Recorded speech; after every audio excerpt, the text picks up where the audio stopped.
Donald Trump, il en a beaucoup été question hier soir. On va voir ça avec notre envoyé spécial Solène Rioux, accompagnée de Julie Janus.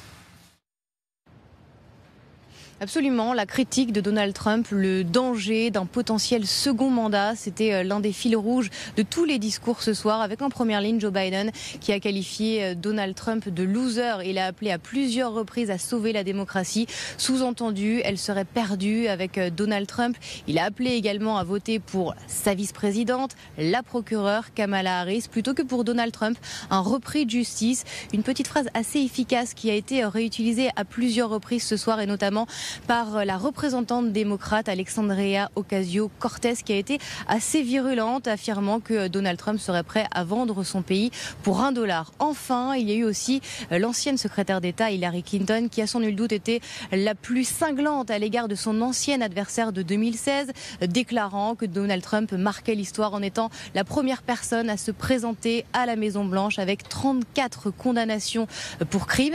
On entendait à ce moment-là dans la salle les délégués crier « lock him up », enfermez-le. Et puis il n'y a pas eu que des personnalités politiques, il y a eu également des Américains entre guillemets lambda, 3 femmes notamment qui ont raconté des histoires personnelles très poignantes sur le droit à l'avortement. 3 femmes qui ont pointé du doigt Donald Trump comme étant celui qui a fait et qui fera régresser les droits des femmes s'il est une nouvelle fois élu. Nicolas Conquer, ces attaques sur Donald Trump, loser, repris de justice, anti-avortement. On voit que ça marche pas, on l'a donné mort politiquement Donald Trump dès 2021, il fait le plus grand comeback historique en politique qu'on ait jamais vu.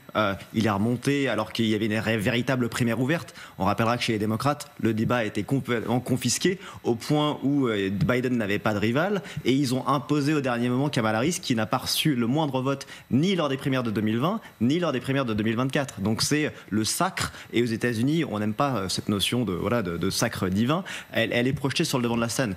On voit que Donald Trump, lui, il arrive renforcé. On voudrait lui dire qu'il vendrait les États-Unis à $1. Alors, je ne sais pas s'il a envie de vendre les États-Unis, mais je préfère faire confiance à un businessman qui a fait un succès comme lui pour faire des bons deals, plutôt que de confier ça à des technocrates qui n'ont jamais créé la moindre valeur, comme Kamala Harris et Tim Walz, qui ne sont pas des gestionnaires et qui ne sauront pas redresser l'économie américaine. Donc, en matière de business et de deal, je préfère m'en confier à Donald Trump. Olivier Piton, est-ce que vous comprenez, est-ce que c'est judicieux de la part des démocrates de s'attaquer régulièrement, comme le fait d'ailleurs Trump vis-à-vis des démocrates, mais de se concentrer comme ça sur Donald Trump plutôt que d'insister sur le projet démocrate? Est-ce que c'est un bon choix tactique ?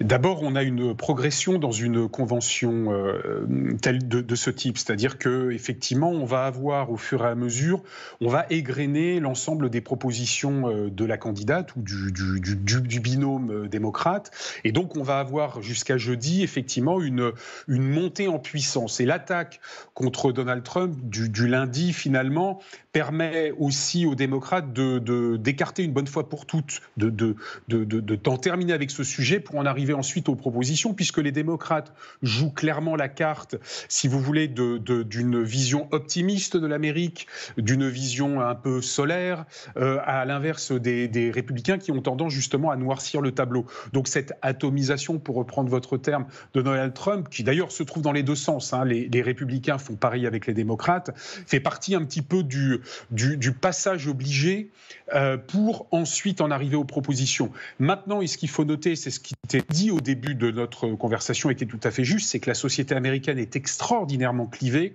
elle ne l'a jamais été autant, on en est quand même à des degrés d'injures et d'insultes qui dépassent largement ce qu'on a connu jusqu'à présent, et effectivement, il en restera forcément quelque chose, parce qu'il faudra, quel que soit le vainqueur, reconstruire, retrouver des liens entre les Américains, et ça n'est pas du tout gagné. En tout cas, Joe Biden n'y avait pas réussi, et Donald Trump non plus avant lui. Et ce sera peut-être à Kamala Harris de tenter de réparer cette fracture ? Alors, s'il y a bien quelque chose auquel je m'exercerai pas, c'est le jeu du pronostic, parce que déjà, les Américains n'ont pas encore voté.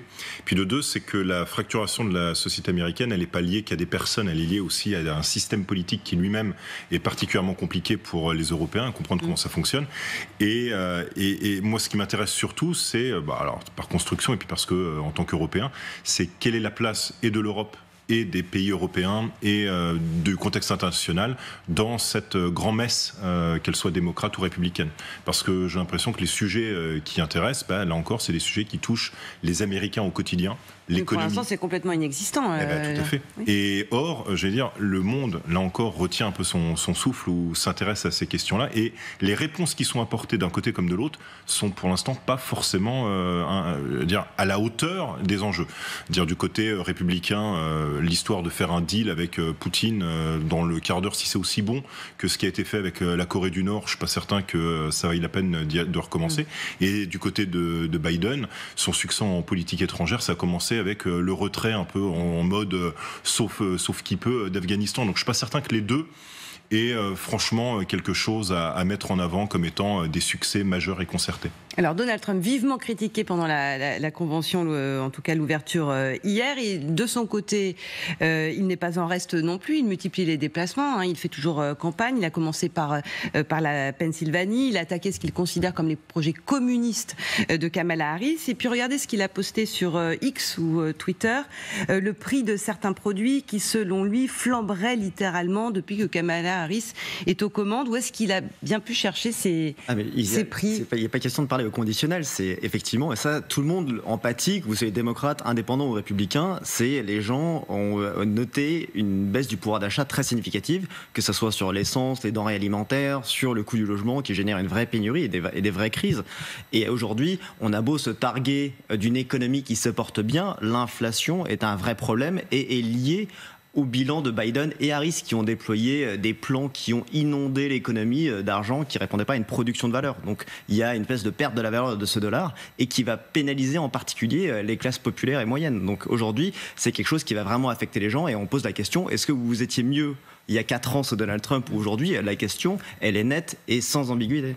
Le pouvoir d'achat, ça peut être une question centrale pour les Américains dans cette campagne? C'est une question centrale, bien plus en effet que l'Europe. Le sort des Européens, oui. Ou même de l'Ukraine, dont une partie, notamment des Républicains, ne voit que sous le prisme de l'argent que ça coûte aux contribuables pour soutenir l'effort de guerre de l'Ukraine contre la Russie et non pas sur un enjeu, faut-il affaiblir la Russie, faut-il soutenir les Ukrainiens jusqu'au bout. C'est pas du tout ce qui est dans l'esprit et pas du tout ce qui est dans la campagne, notamment avec le J.D. Vance, qui avait carrément dit, le colistier de Donald Trump, qui avait carrément dit il y a plusieurs mois, l'Ukraine, j'en ai rien à cirer pour parler poliment. Voilà. Donc non, de toute façon, l'étranger, c'est absolument pas l'enjeu. En revanche, c'est vrai que le pouvoir d'achat, c'est fondamental, mais comme ça l'a été en France aussi durant toutes les élections de ces dernières années.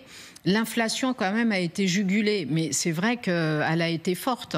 Et c'est vrai aussi que, d'un point de vue économique, les États-Unis se portent plutôt bien, mais que c'est pas forcément ressenti comme tel, justement, par les électeurs. Et ça va être aussi un des points sur lesquels il va falloir que Kamala Harris mette l'accent pour réussir à convaincre les Américains que, finalement, ils vivent quand même dans un monde qui n'est pas si négatif du point de vue économique. C'est pour ça qu'il appuie là-dessus, Donald Trump, précisément. Oui, bien sûr, parce qu'il sait que ça peut lui rapporter des voix. C'est aussi pour ça, par exemple, que Joe Biden avait demandé aux Ukrainiens de ne pas attaquer les sites énergétiques russes pour que le prix du pétrole n'augmente pas et que les Américains, à la pompe, ils ne se retrouvent pas à faire le plein en payant plus cher. Donc, vous voyez, c'est vraiment un sujet fondamental. Et c'est pour ça qu'en effet, Donald Trump, à chaque fois qu'il peut, il appuie bien sur cet aspect. Et il n'appuie pas n'importe où, il appuie toujours sur X, qui est son réseau social. C'est pas son réseau social. Non, c'est pas son réseau social, précisément. Il est revenu justement, précisément, et c'est là que je voulais en venir, parce qu'il y a Elon Musk, auquel il propose potentiellement un poste de ministre, de conseiller. On écoute. Est-ce que vous donneriez un poste à Elon Musk au sein de votre cabinet? Je le ferai. Il est très intelligent. J'ai eu une super conversation avec lui l'autre jour, comme vous le savez. Ça a duré 2h30. Peut-être qu'il écoute, mais c'est un mec très intelligent. S'il était prêt à le faire, je lui confierai un poste. C'est un cas brillant. Et réponse d'Elon Musk, il est prêt à le faire, visiblement. Il a dit oui tout de suite. Est-ce que c'est une bonne carte à jouer, ça ? Il le dit, mais avec humour. Donc, si vous avez le visuel, il dit « je serai le gouverneur de la gouvernance énergétique », en fait, qui est une blague par rapport à un bitcoin, une crypto-monnaie qu'il a développée. Donc, il dit tout ça avec une certaine forme de légèreté. Effectivement, il a envie d'aider cette administration, il a envie de redresser ce pays, de relancer le rêve américain. Mais certes, il contribue beaucoup plus en lançant des fusées sur Mars, en développant des voitures autonomes et en facilitant de nouvelles technologies. Je pense qu'évidemment, l'administration américaine, elle peut bénéficier de ce type de profil plutôt que de politiciens de carrière qui sont juste là pour renouveler leur mandat d'année en année avec des intérêts personnels. Donc effectivement, si Musk, il fera beaucoup mieux et moins cher que toutes les agences gouvernementales réunies.